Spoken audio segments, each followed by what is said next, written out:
Hey folks, welcome back to another review with yours truly, Sam Healey. And today I'm going to take a look at this game right here. I just have the book because the box is actually holding all the models right now. So Warhammer Age of Sigmar. Now, if you are at all savvy to what has been going on over the last couple of weeks, or rather last month, with battling brushes and everything like that, Rob Orrin and I have done, I think, almost everything that we could have possibly done to help you understand Age of Sigmar and all of the stuff that goes along with it. But today I'd like to give you just a condensed version of all of that and give you a brief rundown and a review of Warhammer Age of Sigmar. So let's get to it.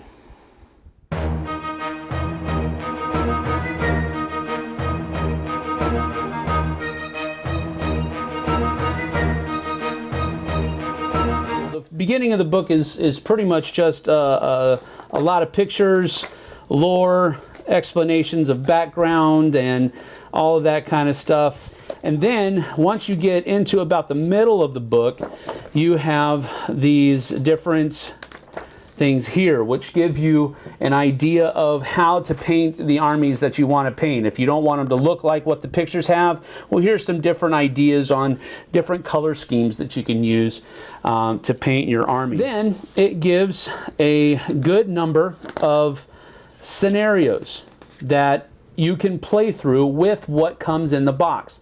And that's a really cool thing here as well. Then the book also gives you a bunch of all of the stats that are necessary for each of your units. You see that it has the wound characteristic, how far it can move, the saving throw that it'll have, and then what the bravery is, and then its weapons and what they need to hit and everything like that, special abilities down here, and then a pictorial representation of the unit so that you can know who you're talking about. War scrolls are... they tell you what your army composition is going to be. There are no points for army composition in Age of Sigmar. It is based solely upon what is listed here in your war scroll. So for example, a Goreblade Warband can have one Mighty Lord of Khorne, one Blood Secretor, one Bloodstoker, one unit of Blood Warriors, one unit of Blood Reavers, and one Korgorath. There's no points. You simply go by what is on your war scroll, and then I guess you will have to determine with you and your opponent beforehand any limits that you want to put on the size of your units. Now, to demonstrate gameplay, I've got a unit of Stormcast Eternal Liberators over here, and I've got a smaller, a half-size unit almost, which comes in the box. You actually get 20 Blood Reavers in the box, but I only have 10 out here just for simplicity's sake. And to show basic gameplay, I've just got these two guys out here, and we'll show you how battling and the actual gameplay works. The rounds of each game are broken into 6 phases. And the first one is the hero phase. The hero phase is where your leaders, your generals, your magicians, your whatever you want to call them, the uppity-ups in your army are able to cast their special abilities. And the second phase is the movement phase, where your units will actually be moving towards their objectives or towards the other army or whatever it might be, determined by the scenario that you're playing or that you choose upon, whatever it might be. During the movement phase, each unit has a certain distance that they can move across the battlefield. Now, in the movement phase, you can just do regular movement, or you can run, and then there are some models that can fly. Flying just means that you can disregard obstacles and other units when you're flying, and it's basically a straight line, and then you can drop on the battlefield wherever they are. But regular movement is you would look on the the unit's stat sheet in the book, or if you have printed it out beforehand, which is usually a good idea in my opinion. They have a movement. In this case, the Blood Reavers can move 6 inches, and the Liberators can move 5 inches. But at the end of your movement, you're not supposed to be within 3 inches of any model. So sometimes you won't be able to use your full movement, and other times you won't want to use your full movement. Let's say it's the Liberator's turn, and they have a movement value of 5 inches. So you would take the the measuring stick that comes in the game, 5 all the way to 0. So you could come here like this, and we have to double check, make sure he is not within 3 inches. He is, so we won't move the full, we'll just move 5 or something to that effect. All right. Now, technically, you probably should get in the habit of moving each model with the stick. But if you have your models in a formation, you can pretty much just move them. And again, this depends upon who you're playing against and so forth as to how far they're able to move. But more often than not, most of the people that I've run into is if you have your models in a formation of some kind, as long as they are in the same formation after you've moved that one model, they're usually okay with it. Then after the movement phase, there is the shooting phase. So if these models had the ability to shoot, if they had some type of missile weapon, they would be able to use it at this point. But the Liberators don't have a missile weapon, so they wouldn't be able to do that anyway. Now, the rulebook states that you're supposed to move all of your units and then your opponent moves all of their units. But in frequently asked question documents that Rob was able to find, people have said, Games Workshop has said that you can alternate. So at this point, the Blood Reavers would have a chance to move, and seeing as how they see these guys charging in, they're going to elect not to move. Or if they wanted to, if there was another unit on the board over here or something to that effect that it was more advantageous for them to attack, maybe they would move over that way. But it really depends on the situation. For this specific cause, we're just going to say they're going to dig in and wait for that attack to happen. Now the charge phase is where the Liberators would have the opportunity to charge. In the charge phase, any model or any unit that is within 12 inches of an enemy model has the ability to make a charge. Now what a charge means is that you would take 2 dice and then you roll. All right, so you roll 2 dice and you take the number of pips, and that's how many inches this unit is able to charge during the charge phase. Now, if the number of inches that the unit is able to charge does not bring them within half of an inch of an enemy unit, then the charge doesn't happen and these units or this unit cannot move. But since we have 8 pips showing up here, we have an 8-inch movement, and we know that that's not 8 inches, so these guys come on up and they are in base-to-base contact with the other fellas here. Let's double check this guy to see if he can move full 8 inches, and that can get him up over here. All right, so now the charge has occurred. Now we come to the combat phase, and in the combat phase, first thing you do is you pile in, and what you're doing in pile in is you're just making sure that all of your units are as close to the enemy units as possible. So the Liberators don't actually need to pile in because they're already as close as they can pretty much get, but the Blood Reavers here would definitely be moving up so that they can try to get as many attacks back on the Liberators as possible. Okay, so you have this attack happening, and now the pile-in has occurred, and then all melee weapons rather, would attack. Okay, so the first thing that you do, if you look at the Liberators here, is that they have a range of 1. So basically any models that are within 1 range of the Liberator models are going to be able to be affected by this attack. Each model gets 2 attacks. They roll a 4+ to hit and they roll a 3+ to wound. So what does that actually mean? Well, each model gets 2 attacks. So that is 2, 4, 6, 8. And then the Sergeant here actually gets 3 attacks instead of just 2. So that would be 11 attacks.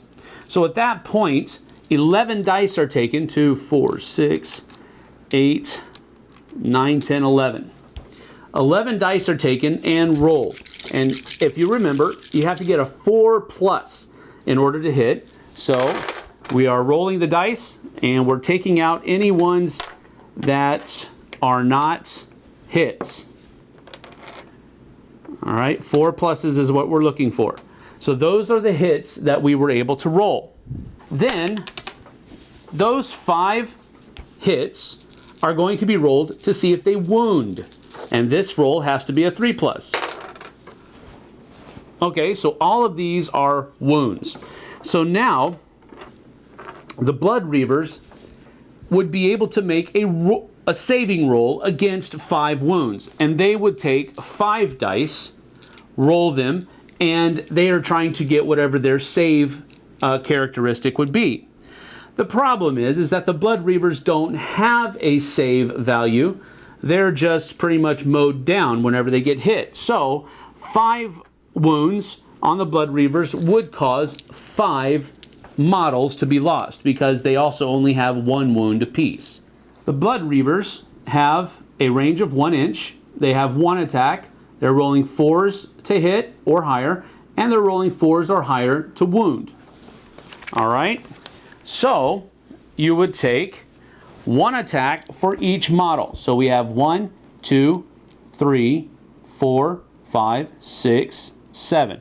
Now, they have a range of 1 inch, so they get an attack if they're within 1 inch.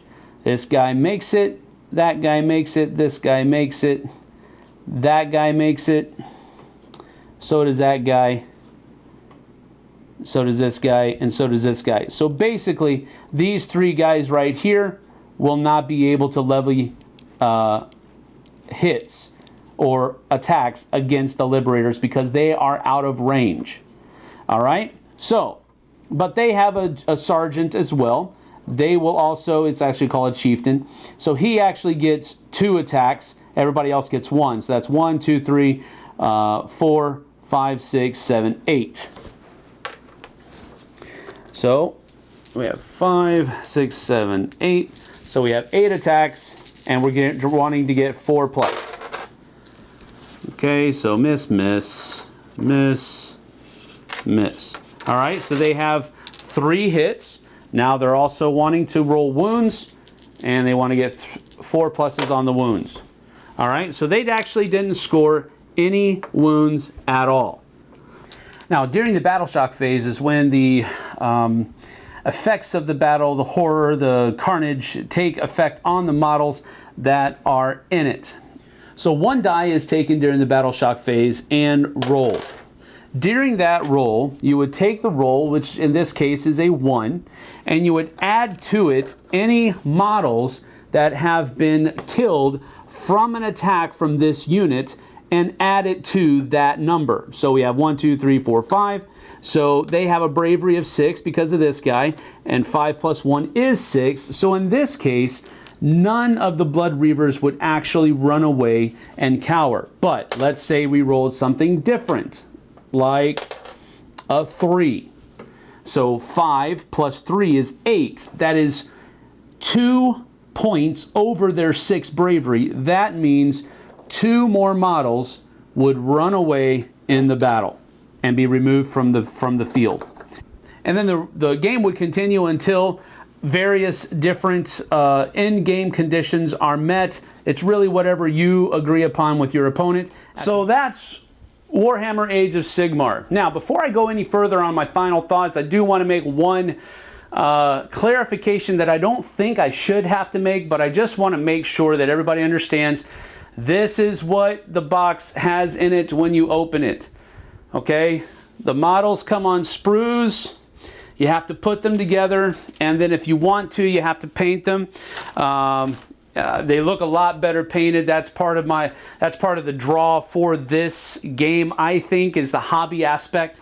I think the phases and everything that's there are very simple, just 6 phases, and they're intuitive phases. It's not like you have to remember, well, that just doesn't fit there now, does it? No, it's very simple. Heroes act first, give their commands, and then their units move, and then you have the shooting phase, then you have the charge, and then you have the combat, and then you have to have the morale effects of that combat phase with the battle shock phase. And so it all kind of flows very evenly, and I like that about it. They didn't throw any curveballs there. They kept it streamlined. They kept it easy. The models are top notch. Just what you would expect from Games Workshop, just what you would expect from something like a Fantasy Flight or a Cool Mini or Not or anything like that. The models are amazing. The only real downfall, I guess, from a board gamer side is that you do have to put all of them together. There is the modeling aspect of this game that's there. So if you're not keen on that, if you're not savvy on the whole putting stuff together and painting and all that, this probably isn't going to be for you. But one of the whole things that we've done with our battling brushes is trying to get people to understand it's not as hard as it looks. And it is quite fun. It's almost kind of soothing sometimes, except when those stupid pieces won't fit together and you're sitting there. The one thing about Age of Sigmar that I think is a glaring is not having points for the system. Not having points for each unit, not having the number of model restricted for each unit. And I think that's just a strange thing that I just can't seem to wrap my head around. I understand that they were going for, I think, a more simplistic way of playing the game where you just have to bring this unit and this unit and this unit, and that also gives you the ability to choose and pick which models and what units you're going to buy, so that you don't feel like you have to buy everything. You just go with one war scroll and get what you want for that war scroll.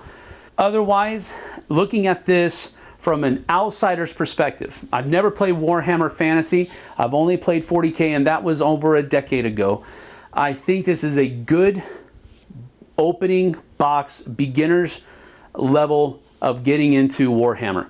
So as I always say, people, try before you buy if at all possible. Check out the videos that Rob and I have done and that other people have done as well, and try to make your determination based on those things.